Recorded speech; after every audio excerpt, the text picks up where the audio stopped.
안녕하십니까, 김수환입니다. 오늘 4월 7주차 수업 두 번째 시간이 되겠습니다. 우리가 앞 시간에 배웠던 운동 방정식, 즉 운동의 여러 규칙들 있죠. 거기에 대한 이제 식들을 공부했는데 오늘은 그 식들을 그죠 한번 정리를 다시 한번 해보고 그 다음에 운동 물리학의 교재들은 그죠 어떤 식으로 설명되는지 한번 보는 시간을 가지도록 하겠습니다. 자, 앞 시간에 했던 거 그죠? 네 번째 그죠? 운동 방정식과 과운동에 대해서 배웠습니다.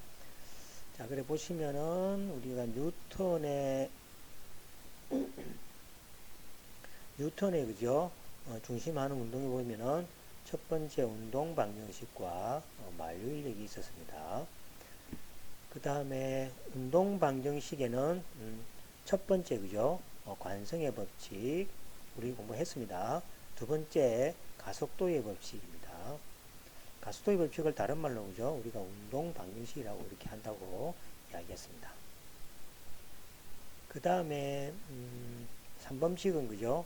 작용과 반작용의 법칙이고 그 시기에 대해서 우리가 공부를 쭉 했었죠. 쭉 해보시면은 관성의 법칙이라는 것은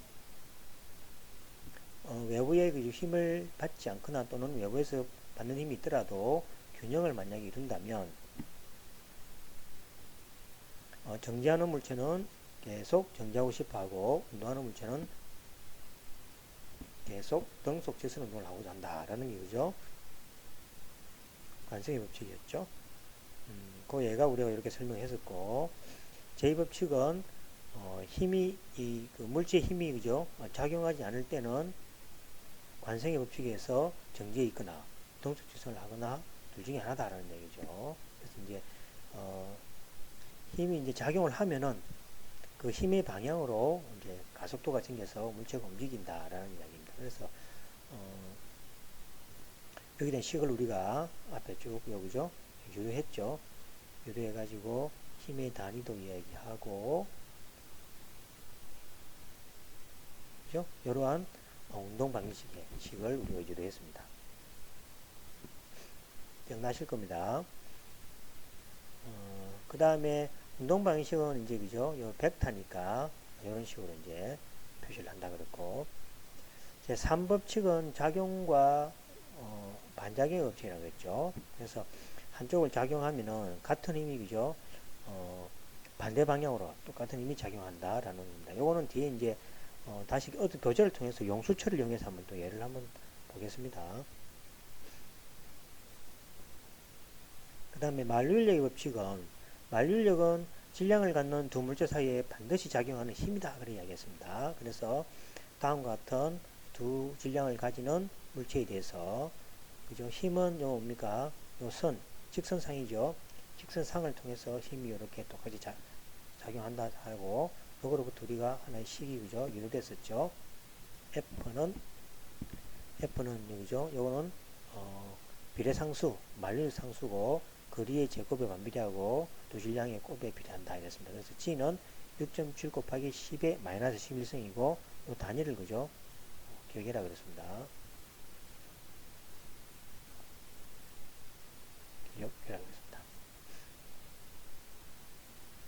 그 다음에 이제 그 지구가 그죠? 그러니까 지구상에 있는 물체도 그러면 마찬가지죠. 만류인력의 법칙에서 당기겠죠. 그죠? 당기는 힘을 우리가 중력이라 그랬죠.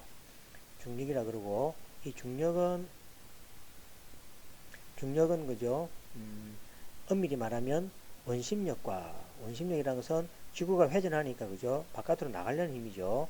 원심력과 만류인력이 그죠? 만류인력은 당기는 힘이죠. 하고 합해진 힘이 되겠죠. 그래서 그 중력이 정확하게 말하면 정확하게 중심으로 향하지는 않겠죠. 약간 뭡니까?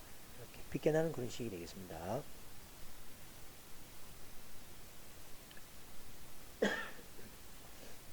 하지만은 원심력의 크기는 뭡니까? 우리 질량에 비해서 너무나도 작기 때문에 그냥 무시해도 된다. 그래서 일반적으로 지구상의 물체의 중력은 뭡니까? 만류인력의 힘이다 생각해도 큰 문제가 없겠습니다.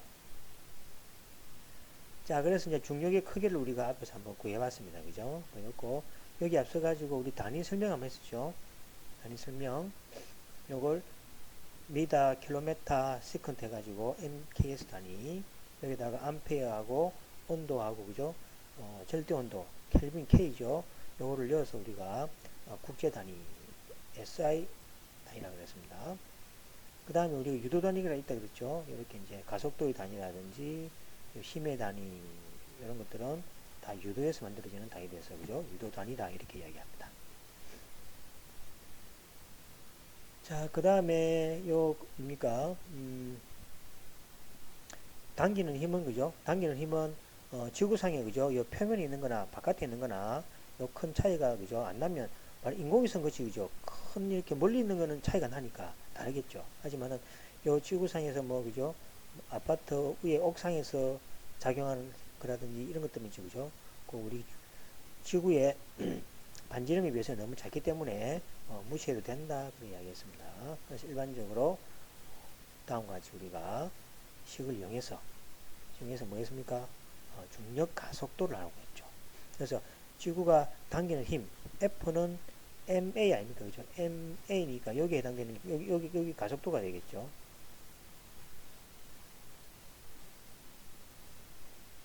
힘에서 가속도가 되겠죠. 가속도가 되고 요걸 갖다가 어떻게 정의하냐니까 9.8입니다. 요거는 정해지는 값 아닙니까? 지구상에 그죠? 거리가 주어질 거고 각각이 뭡니까? 질량이 이렇게 주어질 거니까 요것도 주어지는 거죠. 주어지니까 9.8 됩니다. 그래서 요걸 우리가 중력 가속도로 한다. 그런 이야기했습니다. 그러면 어떤 질량인 물체가 그죠? 중력 가속도를 거쳐서 이렇게 힘이 작용했죠. 요걸 뭡니까? 만류인력, 당기는 힘이다. 그래서 이제 중력이라는 이야기는 F는 M 하고 이런 식이죠. M 곱하기 R 제곱분의 GM인데 요걸 우리 중력 가속도라고 이렇게 그죠? 정리하면은 이제 mg로 나옵니다. 힘이니까 뉴턴 단위가 되겠죠. 자, 그 다음에 이제 요거 이제 총 정리된 거 우리가 한번 했습니다. 그죠? 하고.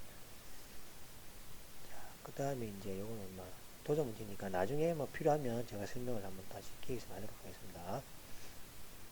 자, 그 다음에 가학운동량입니다. 자, 가학운동량은 이거 이제 나중에 이제 우리가 나중에 필요합니다. 그죠? 필요. 가학운동량이라는 것은 금방 했죠. 요 위치에 있는 물체, X, 물체가 그죠? 회전을 합니다. 그죠? 회전을 하면은 이쪽으로 뭐가 됩니까? 이쪽으로 속도가 생기죠.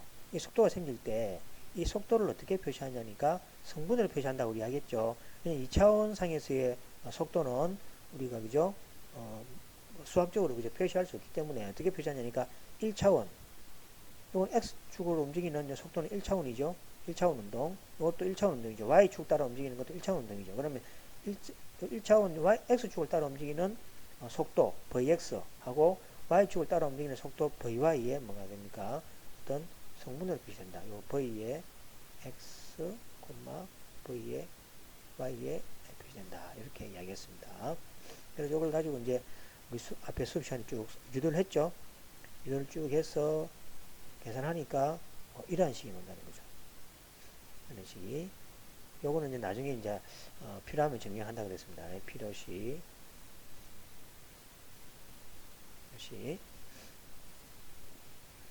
그래서 요 이제 사실 증명이 이렇게 돼요. 이거 한번 참고하실 분은 그죠? 한번 참고해 바랍니다.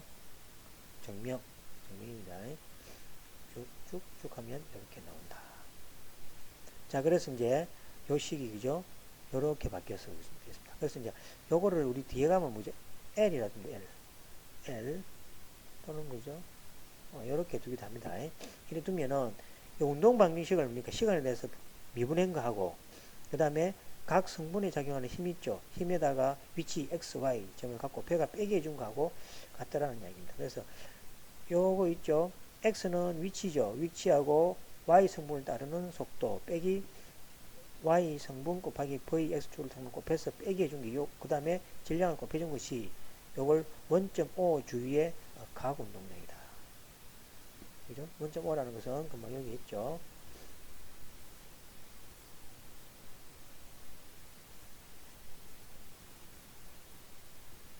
0.5죠. 그럼 여기 이제 이렇게 회전을 이렇게 할 거 아닙니까? 그죠? 그럼 이러한 식으로 생기고 이런 식으로 이렇게 생기겠죠. 그죠? 그럼 원점 주위에 뭐 각이 이렇게 운동이 하겠죠. 그죠?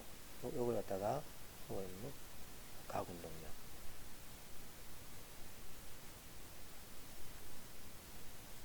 이렇게 이제 그래서 이제 여기에 따라서 각을 따라 움직이면 그죠? 각 위치에 따라서 뭐가 됩니까? 속도랑 성분들이 바뀌겠죠. 그죠? 거기에서 이제 각 외에 다른 어떤 힘으로서 그죠?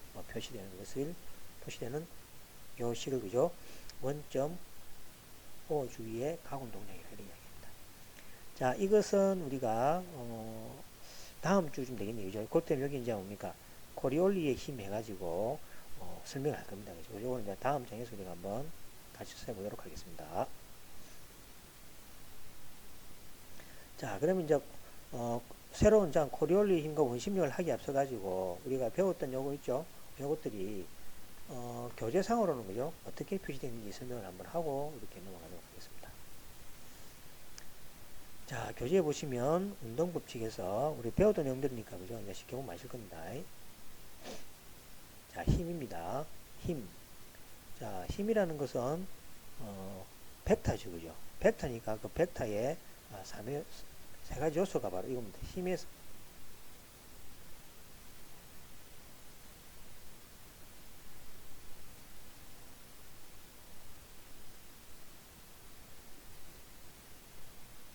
힘의 3요소 이래가지고 힘은 벡터니까 그죠?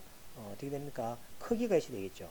힘에는 크기가 있겠죠. 크기, 그리고 힘의 크기가 있어야 되고 그다음 힘의 방향이 있겠죠. 위로 힘을 주느냐, 아래로 주느냐, 옆으로 주느냐 방향이 있겠죠. 그래서 방향이 있을 거고 그다음 힘을 딱 그죠 미는 어떤 작용점이 있어야 되겠죠. 그 작용점입니다. 그래서 이거는 사실은 벡터의 3요소와 같은 겁니다. 그죠?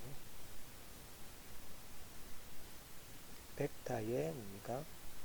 3요소가 같습니다. 벡터도 뭐가 됩니까? 크기가 있어야 되죠. 그 다음에 방향이 있어야 되죠. 그 다음에 작용점이 있어야 되죠. 그래서 이제 이 세 가지 힘의 3요소라고 얘기합니다. 자, 그 다음에 힘의 표시는, 그죠? 다음과 같이. 작용점이 있으면, 그죠? 크기랑 방향으로 이렇게 벡터로 이렇게 표시된다. 이렇게. 그죠? 힘의 표시는 즉 벡터로 표시된다. 이렇게 생각하시면 되겠습니다. 벡터로 표시되더라. 그 다음 힘의 단위는 우리가 앞에서 배웠죠. 1뉴턴은 질량 1kg의 물체에 작용하여 1m/s 제곱의 가속도를 생기게 하는 힘입니다. 가속도를 생기게 하는 힘을 우리가 1뉴턴이라는 거죠. 그래서 그를 1뉴턴이라고 했습니다. 그 다음 힘은 벡터니까 힘의 합성과 분해가 있습니다. 자, 힘의 합성할 때 만약에 이 물체에 뭡니까? 두 힘이 작용합니다. 이렇게 작용하는 힘, 이렇게 작용합니다. 그럼 두 개의 힘이 작용하면 이건 뭡니까? 합성이죠. 그죠? 만약에 1뉴턴만큼, 3뉴턴만큼 하면 4뉴턴만큼 힘이 작용하는 거죠. 그래서 이제 이렇게 표시합니다. F는 뭐냐니까 두 벡터의 합으로 표시합니다. 자, 벡터라는 것은 평행 이동하면 똑같은 거죠. 이 벡터를 뭡니까? 여기에서 다시 끈다 생각하면 되죠. 이렇게. 요만큼, 그죠? 요걸 F의 2라고 생각하면 되기 때문에 전체 힘은, 그죠? 합으로 놓는다. 그래서 이렇게, 그죠? 이렇게 작용하고, 기호로서, 그죠? 이렇게 표시를 하게 되겠습니다. 자, 그 다음에 반대도 있겠죠. 내가 당기는데 다른 사람이 반대로 당기는 사람이 있겠죠. 그래서 오른쪽으로 F1의 힘이 작용하고 반대로 F2의 힘이 작용하게 되면 그만큼 힘이 감소되겠죠. 그죠? 그래서 만약에 이 힘이 크면은 이쪽으로 갈 거고 이 힘이 크면 이쪽으로 갈 거고 평행이 되면 뭡니까? 움직이지 않고 정지해 있겠죠. 그죠? 그러니까 이래서 뭡니까? 이 벡터도 평행 이동합니까? F2가 뭡니까? 평행 이동해도 벡터는 똑같은 거죠. 그래서 여기다 이동하면은 여기서 이렇게 이동했다고 생각하면 반대로 정했다고 생각하면 되겠죠. 그러면 이만큼 감소되니까 F는 뭡니까? F1에다가 빼기 F2 이런 식으로 표시를 하게 되겠습니다. 이제 벡터를 표시하는 방법을 알면 쉽게 표시되겠습니다. 그 다음에 이제 힘이 뭡니까? 나란하게 정반대로 가지 않고 이런 식으로 이제 F1은 힘이 이렇게 작용하고 F2는 힘이 이렇게 작용합니다. 이렇게 작용하면은 이 두 개의 뭡니까? 그 작용하는 힘은 그죠? 평행사변의 법칙 있죠. 이게 벡터니까 이동이 똑같은 거죠. 요 벡터가 뭐가 됩니까? 요 벡터가 F의 2 벡터죠. 그죠? 그럼 벡터는 뭐가 됩니까?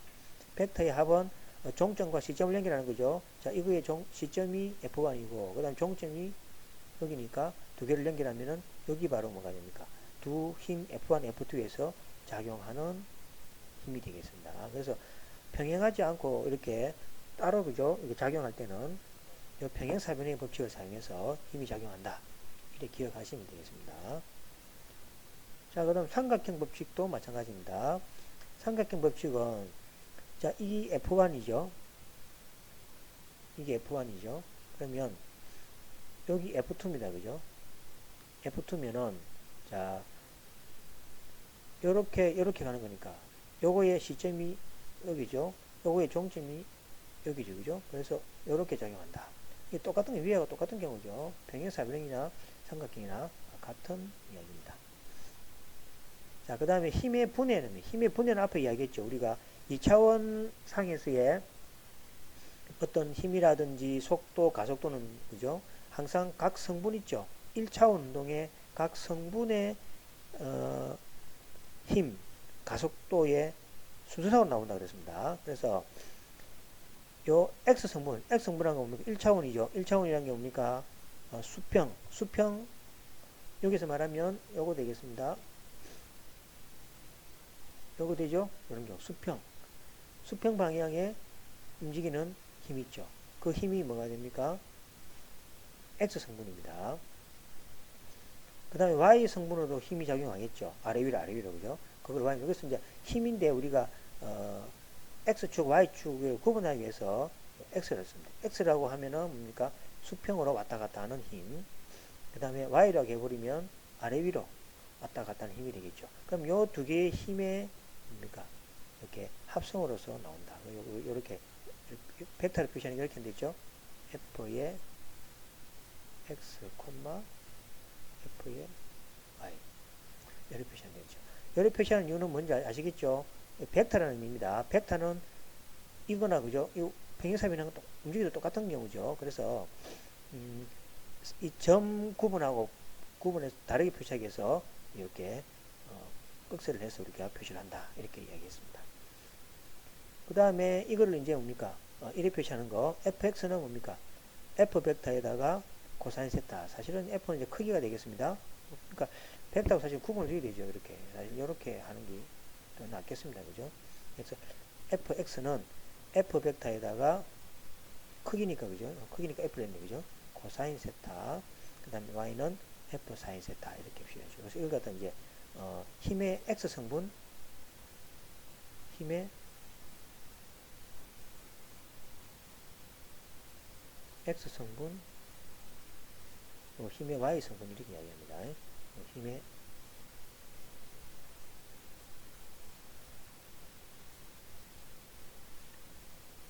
y성분이고, 그 다음 이 f는 뭐가 됩니까?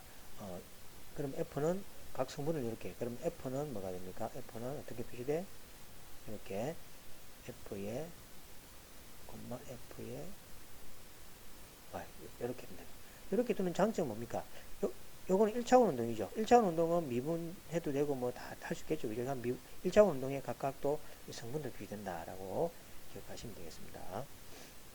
자, 힘의 평형은 아까 얘기했지만 당기는 그죠? 힘이 갔을 때 정지해 있는 경우죠. 자, 거기에 대한 이야기입니다. 자, 보시면은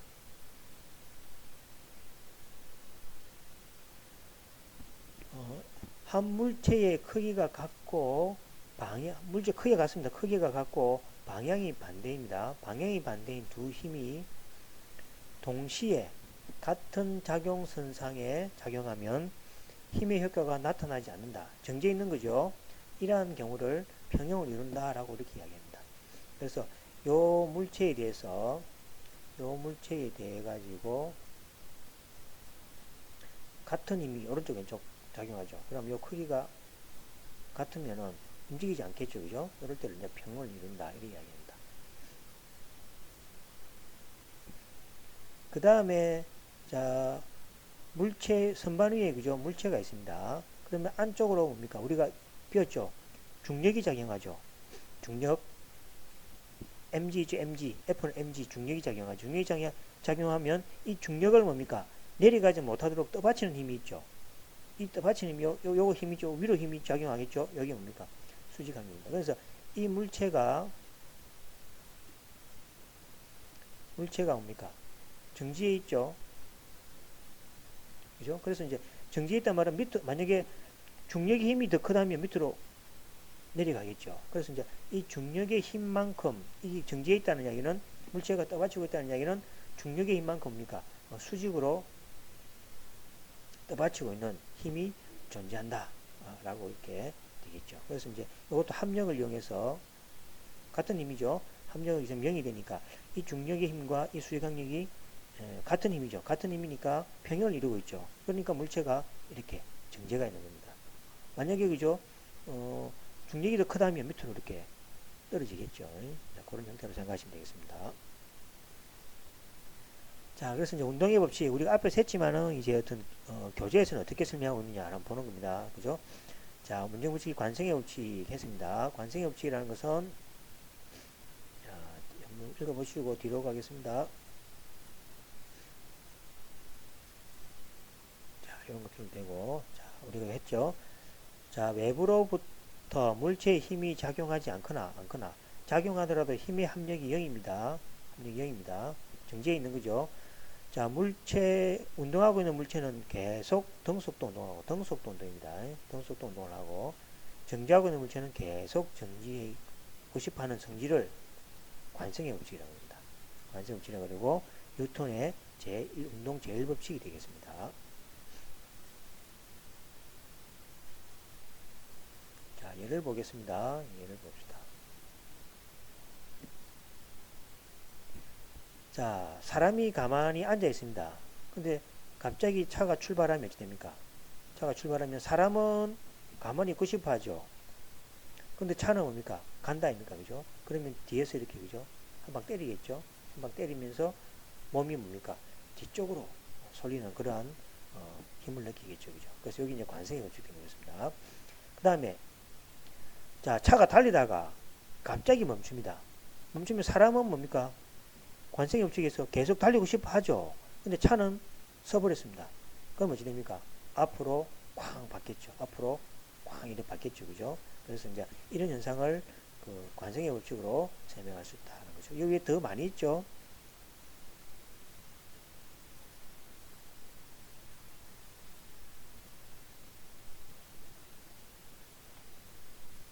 자, 이것도 한번 읽어보시면 재밌겠죠. 자, 그 다음에 운동의 제2법칙에서 가속도의 법칙입니다. 가속지. 이건 이제 운동 방식이라고 한다 그랬죠.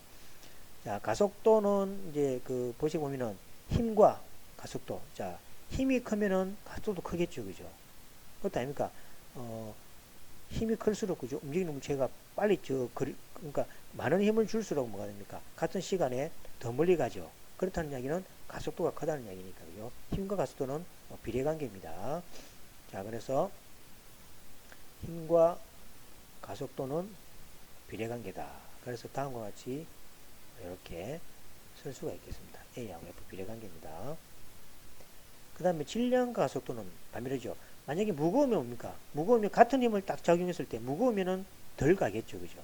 가벼울수록 뭐가 됩니까? 같은 힘을 가했을 때 더 멀리 가는 거죠. 그래서 이 질량하고 가속도는 서로 반비례하게 되어 있습니다. 그래서 질량이 크면 같은 힘을 작용했을 때 가속도는 작죠. 근데 뭐 질량이 그죠? 작으면은 같은 힘을 가했을 때 더 멀리 가겠죠. 그만큼 같은 시간에 가속도가 붙었다는 이야기겠죠. 그래서 질량과 가속도는 반비례한다라고 할 수 있습니다. 그래서 이 반비례하는 것을 그래프를 보시면 이런 관계입니다. 힘과 가속도는 비례하기 때문에 이런 직선상으로 표시되고, 그 다음에 질량과 가속도는 반비례하기 때문에, 즉 질량이 2인 가하고 3인 경우죠. 그러면 뭐가 됩니까? 2일 때의 가속도는 2분의 1a지만은 3일 때는 3분의 1a죠. 더 줄어들었죠. 그죠? 감소죠. 이거는 증가인데, 그죠? 그럼 이거는 증가하면은 이 힘도 이렇게 같이 증가해버리죠. 그래서 이건 이거는 반비례가 되겠습니다. 그래서 이렇게 쓸 수가 있겠죠. 그죠? 자, 그래서 운동의 제이법칙을 보시면은, 자, 다음과 같습니다. 자, 이거 됐습니다. 물체의 가속도는 물체에 작용하는 힘의 크기에 비례하고 물체의 질량에 반비례한다. 그래서 가속도의 방향은 물체에 작용하는 힘과 방향과 같다. 힘의 방향. 그러니까 가속도의 방향은 힘을 오른쪽으로 주면 그죠? 오른쪽으로 가지고요. 그래서 뭡니까? 힘의 방향과 같다. 이렇게 정의를 했습니다. 정의를 하고 이거를 그죠? 우리가 뉴턴의 운동의 제2법칙 또는 가속도의 법칙이라고 이걸 식으로 적으면은 이렇게 되겠죠. 그 다음에 이 여기에 뭐가 붙습니까? 비례상수가 있죠. 비례상수를 없애는 방법은 뭐랬습니까? 힘의 단위를 뉴턴이라고 질량의 단위를 킬로그램이라고 가속도의 단위를 이렇게 두면은 1뉴턴이라는 게 그죠? 질량 1kg을 1m/s 제곱으로 하는 거라 정의했으니까 여기서 비례상수가 없어져 버리고 1이 됩니다. 그죠? 그래서 A는 이렇게 표시된다 하고 우리가 수업 시간 설명했습니다. 책에도 같이 설명하고 있죠. 그 다음에 수식으로 치면은 이렇게 F는 MA다. 즉 F는 질량과 그죠? A를 곱으로 표시된다 라는 이야기고 A가 G이면은 여기 뭡니까? 중력이죠. 그 밑으로 당기는 만류인력 힘이죠. 중력 밑으로 힘이죠. 중력. 일반적으로 A면 요 힘이 되겠습니다. 이걸 우리가 운동 방식. 이걸 왜 운동 방식을 하냐니까 뒤에 가시면 대부분의 우리가 운동에 관련된 식들 있죠. 식들은 전부 다 요거로부터 유도됩니다. 그래서 이게 이제 어떤 운동 방식의 중요한 식이 돼서 그죠? 이건 운동 방식이라고 합니다. 자, 뉴턴의 운동 제2법칙에서 물체에 작용하는 힘이 만약에 제로면 뭡니까? 힘이 제로면 속도도 제로죠. 힘이 없는데 움직이지 않는다면 그죠? 그래서 이 관성의 법칙을 의미하죠. 그죠? 힘이 없단 말은 속도가 없단 말이니까 정작식 빠지고 그죠? 그래서 관성의 법칙은 운동의 제2법칙의 특수한 경우입니다. 그래서 운동의 법칙이 더 일반화됐다고 생각하면 되겠죠. 그래서 중요한 내용이 F는 MA가 중요하게 되겠습니다. 자, 이것도 했습니다.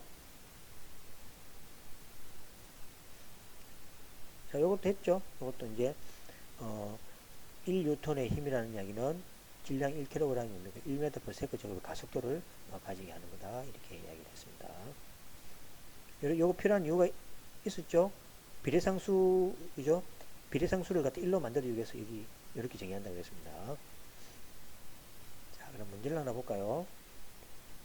자, 미끄러운 수평면에서 질량이 2kg의 물체를 수평으로 밀었을 때 가속도는 이거겠다. 그죠? 자, 수평이 이렇게 있습니다. 그죠? 이건 미끄럽습니다. 그죠? 여기다가 2kg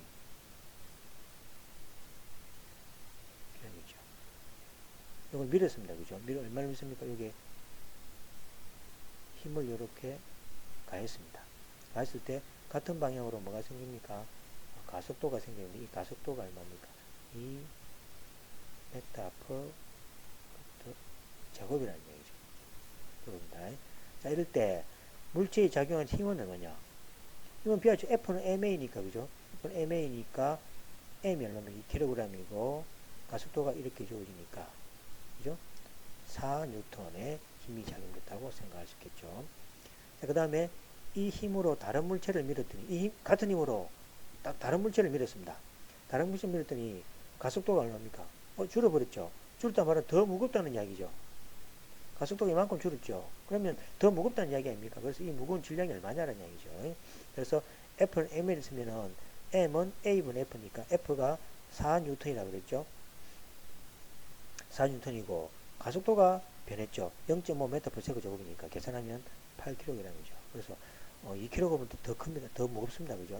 무겁다는 얘기고. 그 다음에 이 힘을 4kg의 물체에 작용했더니 가속도는 뭐냐? 이번에 8kg의 작용이 0.5 정도였죠. 근데 2하고 4니까 그죠? 대충 나오죠. 4kg의 물체에 작용하면 가속도는 자, F는 MA에서 A는 M분의 F죠.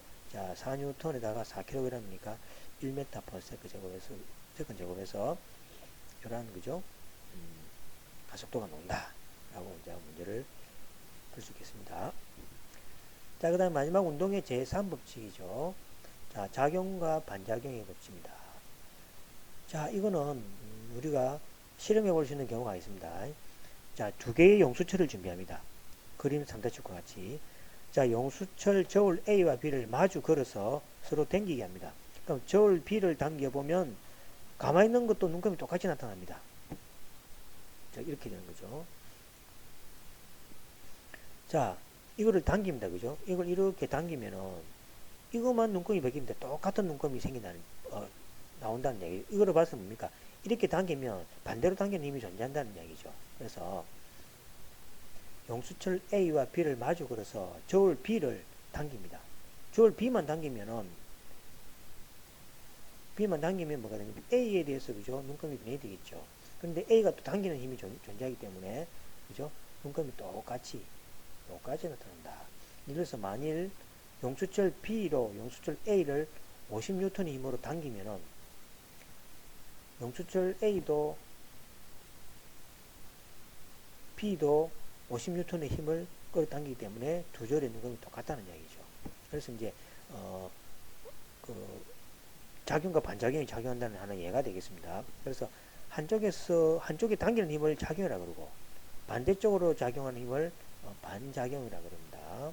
그래서 이걸 이제 기호로 표시하면은 물체 A가 물체 B에 작용하는 힘을 F의 A, B라 합시다. 물체 B가 물체 A에 작용하는 힘을 FBA라고 합시다. 그러면 F의 A가 B에 작용하는 힘은 이렇게 되고, 그러니까 반대로 작용의 힘하고 똑같다는 얘기예요. 방향은 뭡니까? 반대가 되고 힘의 크기는 똑같습니다. 그죠? 요거를 이렇게 이야기하면 한 물체에 어떤 힘이 작용하면 반드시 상대편 물체의 크기가 같고 방향이 반대인 힘이 작용하는데 이걸 이제 반작용이 나타난다 이렇게 얘기했습니다. 이거는 우리가 두 사람이 똑같은 상둥이가 있다면 그죠? 서로 밀치게 하면 그죠? 똑같이 동시에 뒤로 넘어집니다. 그게 바로 작용과 반작용 법칙에서 현상이라는 얘기죠. 이것을 운동의 제3법칙 또는 작용과 반작용의 법칙이란다. 이렇게 아시면 되겠습니다. 그 외에 이런 이제 생활 속의 작용도 많이 있습니다. 자, 그래서 이제 작용은 물체 A가 물체 B에 가하는 힘, 반작용은 뭡니까? B는 자동적으로 자기가 받는 거죠. 물체 B가 물체 A에 가하는 힘, 이렇게 생각하시면 되겠습니다. 자, 그래서 이제 작용과 반작용 원리도 그죠? 여기 있으니까 한번 읽어보시면 되겠습니다. 자, 이거 외에 이제 여러 가지 힘과 운동입니다. 그래서 이제 앞에 우리가 운동의 3법칙을 이용해서 우리가 알 수 있는 첫 번째 중력입니다. 중력은 우리가 만율의 법칙 설명을 또 했죠. 그래서 만율의 법칙은 자, 그림 설명 바로 알겠죠? 자, 질량이 M1이고 M2인 두 개의 물체가 그죠? 서로 이렇게 양쪽으로 당기는 힘을 우리가 만율력이라고 됐습니다. 그래서 이 F는 어떻게 수식으로 표시할 수 있다 그랬죠? 자, 이렇게 했죠? F는 G는 만율력 상수고 거리의 제곱분의 두 물체의 곱으로 표시한다 그렇고. 자, 만율력 상수 G는 뭡니까? 오늘날 공인된 G 값은 6.67 곱하기 10의 마이너스 11승이고 뉴턴 메다 제곱 퍼 킬로그램 제곱 이 단위를 기억하라고 우리 이야기했습니다. 자, 그 다음에 이걸 이용해서 우리가 뭘 구할 수 있죠? 중력을 구할 수 있죠. 우리가 수식을 증명하고 앞 시간에 다 우리가 계산했습니다. 그래서 책은 설명 안 됐지만 우리 책은 또 이제 수식으로 설명되어 있으니까 그거를 참고하시면 좋겠습니다. 그래서 약 얼마 나왔습니까? 중력 가속도를 약 어떻게 됐죠? 9.8 m/s 제곱이다. 그래서 이제 우리가 설명했으니까 다시 그죠? 돌아가서 앞 시간 거 바로 보시면 되겠죠. 그 외에 이제 마찰력이 있습니다. 마찰력은 뭐냐니까 어떤 그 표면의 어떤 그죠? 특성 때문에 힘을 작용하면 그걸 못 가도록 반대로 작용하는 힘이라 생각하면 되겠죠. 그죠? 어차피 마찰력이 없으면은 A 뉴턴의 힘이 작용하는데 마찰력이 있으면 A 뉴턴보다 못 가게 하죠. 그 못 가게 하는 그 반대 힘이 그죠? 어디에 작용하냐는 얘기죠. 그래서 표면에 작용할 때 그걸 마찰력이라고 이야기합니다. 그래서 그림 3-19의 가와 같이 물체를 잡아당겨도 물체가 움직이지 않을 때 이 마찰력을 정지 마찰력이랍니다. 그 힘을 가했을 때 안 움직인단 말은 반대쪽에서 어떤 힘이 있다는 이야기죠. 그래서 이제 표면에 작용하는 힘을 이제 마찰력이라고 그러는데 이제 그걸 정지 마찰력이라고 합니다. 그러나 마찰력에는 한계가 있죠. 계속 그 마찰력이라는 것은 그죠? 계속 이렇게 존재하지 유지되지 않겠죠. 어느 순간에 당기는 힘이 그죠? 커지면 움직이기 시작하겠죠. 그래서 이제 이걸 이렇게 책이 있을 때 이렇게 당깁니다. 힘을 가했을 때 이 지금 못 움직일 때는 그죠? 못 움직일 때는 뭐가 있습니까? 이 정지 마찰력 있는 거죠. 이 정지 마찰력. 정지 마찰력 있죠. 요거는 뭡니까? 수지 강력입니다. 수지 강력은 이 떠받치는 힘이라고 그랬죠. 그런데 최대 정지 마찰력이 뭡니까? 요 힘이 당길 때 더 이상 뭡니까? 마찰력보다 조금만 더 큰 힘이 작용하면 이제 움직이는 거죠. 그래서 이제 못 움직이게 하는 최대 정지 마찰력이 있다는 이야기죠. 그래서 이제 최대 정지 마찰력이 있으면은 물체계가 움직이기 시작한다는 얘기죠. 그 다음에 정지 마찰력은 물체가 움직이죠. 그러니까 정지 마찰력이 있다는 이야기는 물체가 안 움직인다는 이야기고, 힘을 계속 가하다 보면은 어느 순간에 움직이기 딱 시작하겠죠. 딱 시작할 때 그 지점, 그 상황의 시간이 되겠죠. 그걸 최대 정지 마찰력이 존재한다는 이야기입니다. 자, 그 다음에 정지 마찰력을 FES라 합시다. 접촉면이 물체를 수직으로 떠받치는 힘을 수직강력 배웠죠, 그죠? 있습니다, 그죠? 그러면은 이 FS의 정지 마찰력은 수직강력에다가 US를 곱한 겁니다. US는 이제 뭐냐니까, 그죠? 최대 정지 마찰 개수입니다. 그래서 이제 요 힘이 이제, 그죠? 최대니까, 그죠? 요 힘을 이제 보다 좀 더 크게 하면은 물체 움직이기 시작하겠죠. 그 다음에 이거는 이제 물체가 움직임이 있겠죠. 요거는 이제 전개했을 때 이야기고, 물체가 움직이더라도 마찰력은 존재하죠. 그죠? 이제 자동차가 쭉 달리다가 브레이크를 밟으면은 그래도 움직이죠. 속도는 줄어들겠지만은 그때를 갖다가 이제 운동했을 때 나오는 마찰력에서 운동 마찰력이라고 이야기합니다. 그래서 물체에 힘이 계속 작용하고 있는데도 등속도 운동을 하는 경우, 그러니까 물체에 계속 힘이 작용하는데도 속도가 안 늘어나죠. 가속이 안 생기고 등속도 운동을 한다는 이야기는 뭡니까? 마찰력과 힘이 그저 같다는 얘기죠. 그러니까 물체에 힘이 계속 작용하고 있는데도 등속도 운동을 하는 경우는 물체에 작용하는 힘과 운동 마찰력의 크기가 같기 때문이 되겠습니다. 그렇죠? 힘을 상쇄시켜버리는 거죠. 마찰력이.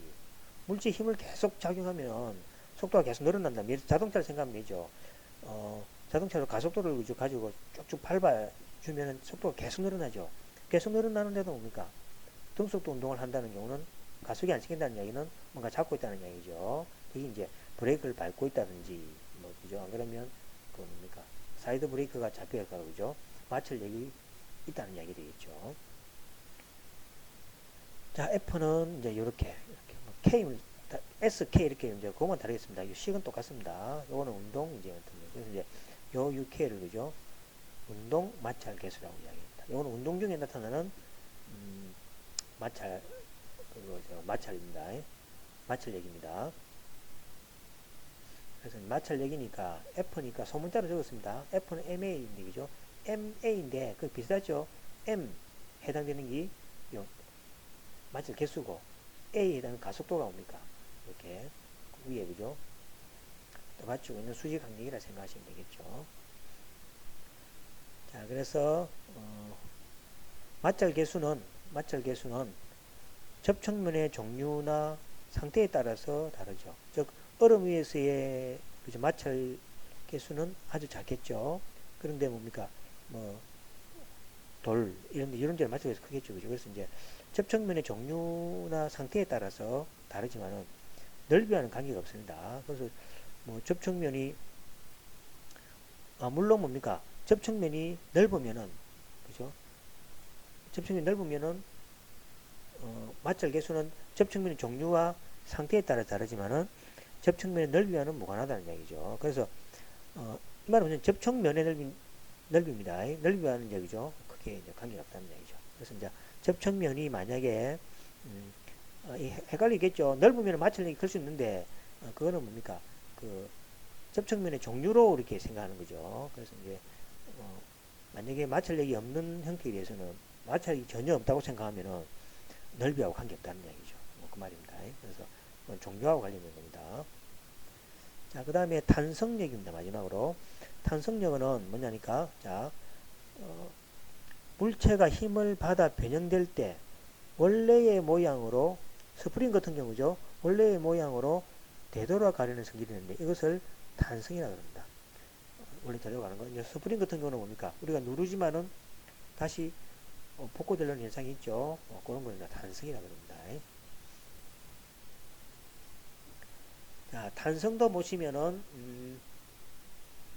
위처럼 그죠? 이렇게 잡아당기면은 늘어나는 길이가 클수록 힘이 큰 거죠. 힘이 크다는 이야기는 많이 늘어나는 경우 아닙니까? 그죠? 그래서 이제 늘어난 길이하고 힘하고는 서로 비례관계입니다. 그래서 용수철이 늘어난 길이 x는 용수철이 작용하는 힘에 비례하므로 다음과 같이 이렇게 적는다. 요걸 뭐랍니까? 후계 법칙이라고 합니다. 자, 후계 법칙은 나중에 다시 또 한번 수식으로 자세히 또 설명할 겁니다. 그 다음에 요 K를 비례상수이며 탄성계수도는 용수철 상수랍니다. 탄성계수는 뉴턴 퍼 메타가 되겠습니다. 단위 하나 기억하시면 되겠죠. 자, 이게 이제 후계 법칙이고, 후계 법칙을 용수철에다가 적용합니다. 그러면은 탄성력은 반대로 작용하겠죠. 우리가 당기면은 그죠? 반대로 힘이 작용합니다. 그래서 K는 마이너스 K를 붙입니다. 그죠? 이 말이죠. 용수철이 늘어나거나 압축하려면 계속해서 탄성력과 비기는 힘을 내부에 작용해야 한다.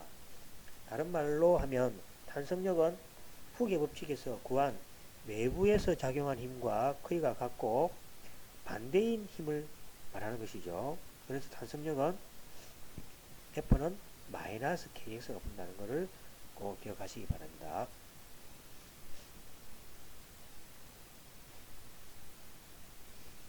자, 그럼 문제 하나 보겠습니다.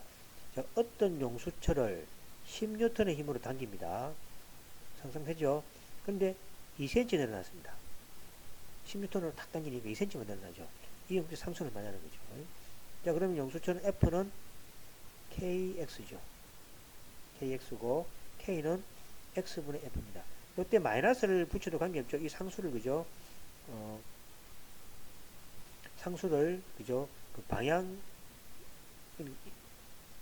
이지만은 요거는 K를, 그죠? F는 KX죠. 그래서 이건 방향과 관계없는 거죠. 그래서 용수철을 그냥 당겼다는 거죠. 뭐, 오른쪽, 왼쪽 규정이 없습니다. 그죠? 근데 2cm 늘어났습니다. 이 상수가 얼마냐 그랬죠. 그래서 이제 방향이 오른쪽, 왼쪽 이렇게 주어지면은 마이너스 붙겠지만은 지금 방향이 안 주기 때문에 그냥 훅에 우리가 공식에서 상수만 구하면 되겠습니다. 그래서 이렇게 나오고, 이 10N이고, 이렇게 주으니까 500N per 메타로, 그죠?